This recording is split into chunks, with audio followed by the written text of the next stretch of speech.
Well, good morning, folks. You're coming with me for another day in my life in the hospital. I get to show you some cool aspects of how we've adapted care in the era of COVID-19. I'm gonna shower, I promise.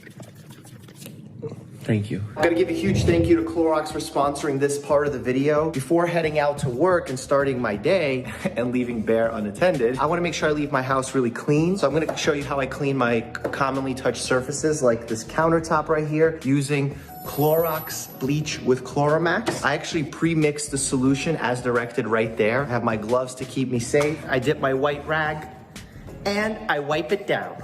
Wipe it down. Now, in all seriousness, you're gonna get proven disinfection. You're gonna kill 99.9% of germs with only a third of a cup. Just make sure that you follow directions really carefully on that one. You could use this on a lot of high touch areas. Remember I told you, those are the areas. Bear, you're distracting me, buddy. Those are the areas that are gonna have the most germs on them. So you think faucets, doorknobs, just a lot of non-porous surfaces that get touched quite frequently. And as they say, when it really matters, trust Clorox. Let's give Clorox a huge thank you for sponsoring this portion of the video. I'm about to hop in the shower, clean myself, and get ready to take on another day at the hospital.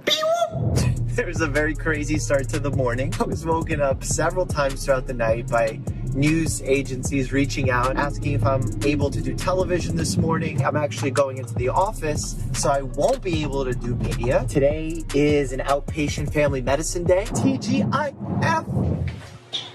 Dawn, are you ready? I am ready. What are we doing? We're giving you your flu shot. Why? Keep you healthy. Are you gonna be really rough with the needle? I'm gonna be so gentle. I think I might jab you a little. She's gonna jab okay? me, but that's because, you know, I misbehave a lot. This is the flu shot. We're gonna close the door because it's Yes, getting we are. serious. Be rough with me. Let's go. Hold up. As hard as you need to. It's stretchy. I want you to relax. I'm relaxed. 1, 2, 3. Huge. Perfect. That was really good. That was smooth. You did not even move. That was smooth. While we're sitting here, I have my bone pen.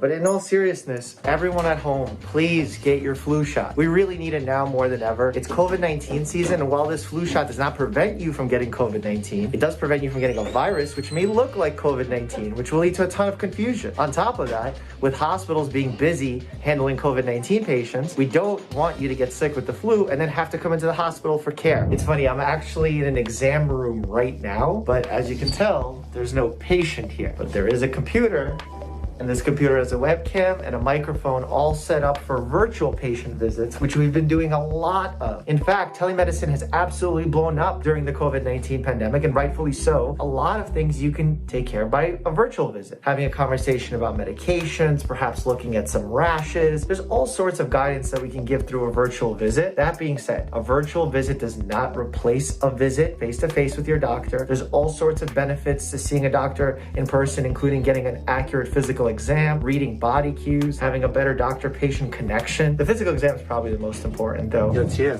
Yeah. You know what time it is? What time is it?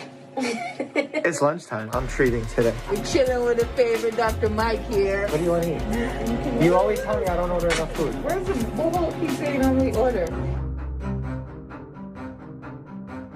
Team, what are we eating? At Sandwiches place down on Main Street. Okay, sandwiches. Yeah. Okay, Greg, any votes? Not really. Tell me how COVID has affected your life. It has affected me, I would say personally Okay. and emotionally. At the end of it, if we work really hard to stay safe and follow guidelines, we'll be better off in the long run. And that's something that gets me by. I want to show you guys real quick some COVID-related changes in the office. This is our waiting area. Social distancing is important. We're also not having patients wait here. They actually call us from the parking lot, let us know that they're here. We get them checked in, meet them right by the door, do a temperature check, ask a few questions, bring them in, following a one-way path. Patients can only walk through this hallway, exit through there, enter through there. This is cool. I like pointing like this. Stacey, why are you laughing?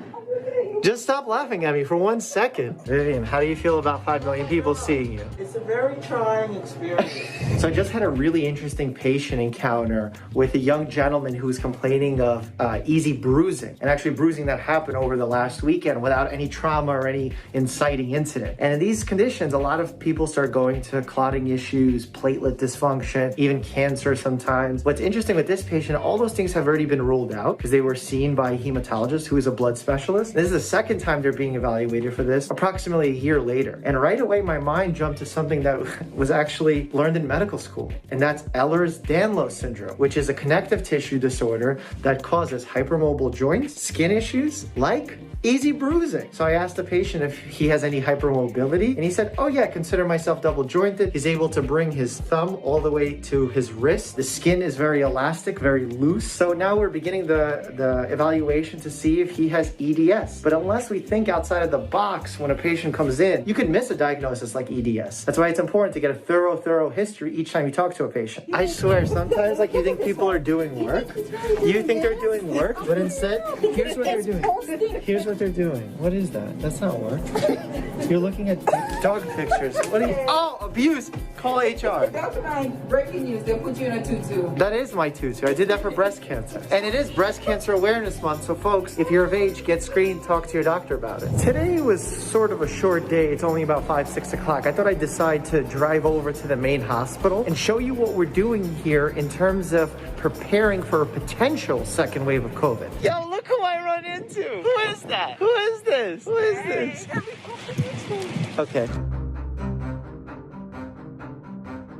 Now this, ladies and gentlemen, is a sign I can get behind. The stairs of the hospital. This is where we got all our exercise in when we were residents. This is where I would sprint up and down when there was a code blue. You know, chest compression, chest compression, chest compression. All right, we're officially on the floor that can be used if there is a need for overflow of ICU patients, specifically made to battle COVID-19. A lot of people have been wondering, what are hospitals doing to prepare if there is a second wave of COVID-19? Well, this is what we're doing. There's technological advancements that I'm going to show you throughout this unit that is a prime example of collaboration between the nursing staff, the healthcare staff, engineering staff, which you may not think is part of the healthcare team, but they're a vital part of the healthcare team. Engineering basically made these 8-bed pods for us.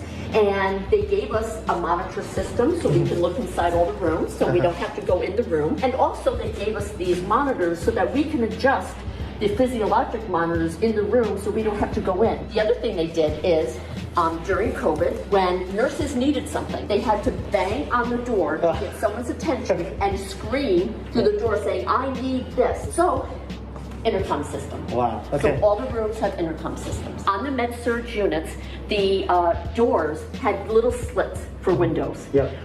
So here they made the windows much bigger, easy visibility, and we don't have to peer through a little slit. The other thing is outlets. Oh yeah, something that we take for granted. We don't even think about them. Outlets on the wall in the hallway. Why should they be in the hallway?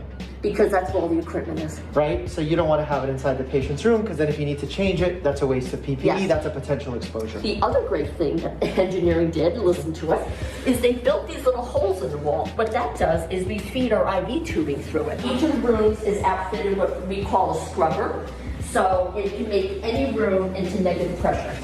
Look at that. All these patients had to be in negative pressure rooms. Exactly. So for those of you who don't know what negative pressure room is, it basically sucks the air into the room, keeps the air into the room so that infection doesn't potentially seek out into the environment, getting others sick, which protects other patients and nursing staff, doctors, CMAs, everyone who's around. So how many total beds are available on this floor? So there's going to be a total of 32. 32 beds.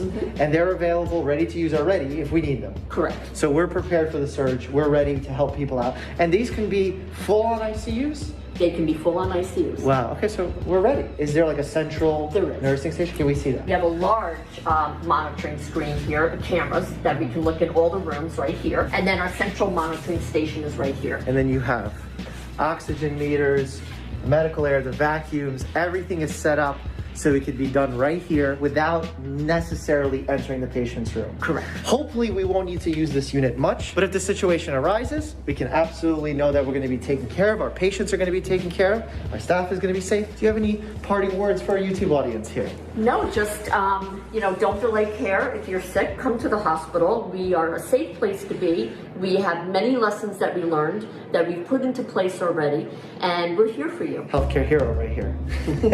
Alrighty, you guys got the full tour, the COVID wing. I am on my way home, not to relax, but to do some notes. Every job has its pros and cons. Writing long notes, cons of this job, but the pros most definitely outweigh it. I'd never trade my career for anything else.